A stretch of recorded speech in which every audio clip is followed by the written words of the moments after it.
Hey class, so this is for discussion board 4. Section 12 and 13 focused on women who have jobs in the criminal justice field. This included female police officers, judges, correction officers, and more. 3 contemporary challenges women face who work in the law enforcement and in the criminal justice field are job satisfaction, a work-life balance, and pay disparity. Women can find challenges with job satisfaction because they are not always respected by their male colleagues.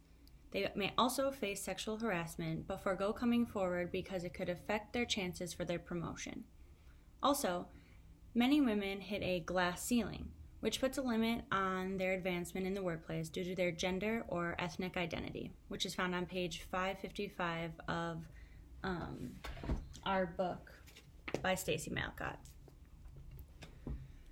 In addition, our book points out that some Chicana female lawyers feel that they are pressured to represent their entire racial group because they are giving a large caseload, and their cases mostly consist of offenders who share their same ethnic background. A potential way that women can find a solution for job satisfaction is to understand that the gap in how women and men are treated differently affects women everywhere, not just in the criminal justice field. It's in every workplace. And also having places where women can feel comfortable enough to talk about their sexual harassment so that they have a place to go. Stricter guidelines about sexual harassment and better education for the people in that work field, especially harsher punishments and not just letting people get away with sexual harassment because they're men.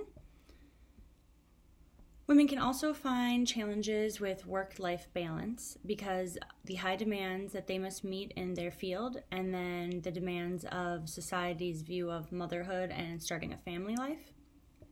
There's stigma surrounding women who work in the criminal justice field that the job is too dangerous and that it's a woman's duty to raise a family, and she isn't going to be able to do that with the demanding hours and the emotional distress that is found in the criminal justice field.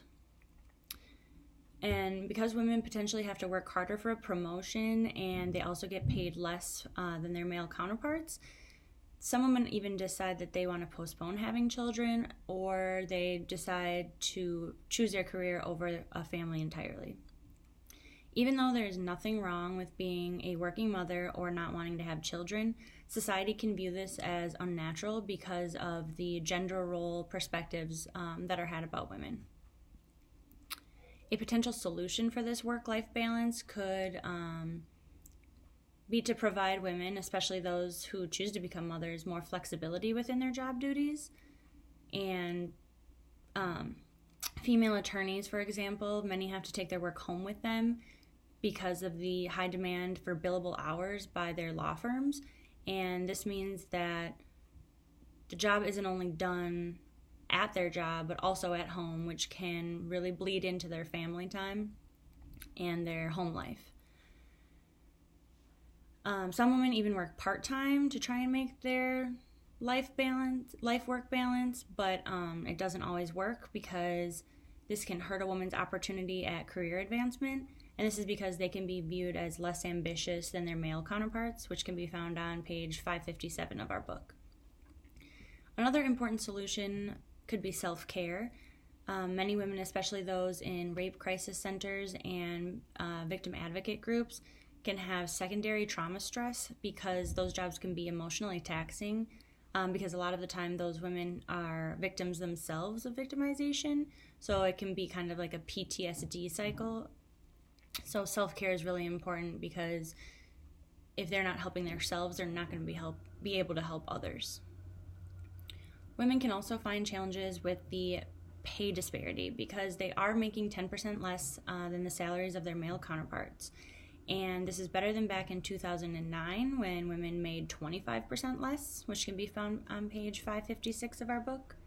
And although the number of women in the legal field has been increasing, career development and career advancement opportunities are not increasing as quickly. An example our book points out is that female attorneys, and only 36% of practicing attorneys are female, which is also on page 556. And making partner for female attorneys is very much less likely than it is for male attorneys as well. A potential solution for the pay disparity is to vote for legislation that would narrow the gender wage gap. Women on average make less money than men, and these men hold the same job positions as women. Also, prohibiting the enforcement of pay secrecy, requiring employees to report their gender wage gap, and banning employers from asking potential employees about their past earnings at previously held jobs can help narrow that gap as well. This is what Erin Kugelhan writes in her article, State Policy Strategies for Narrowing the Gender Wage Gap, and that can be found on the Institute for Research on Labor and Employment's website. Most of the other information was found in our book, Women, Gender, and Crime by Stacy Mallicoat, and on chapters 12 and 13. Thanks for listening.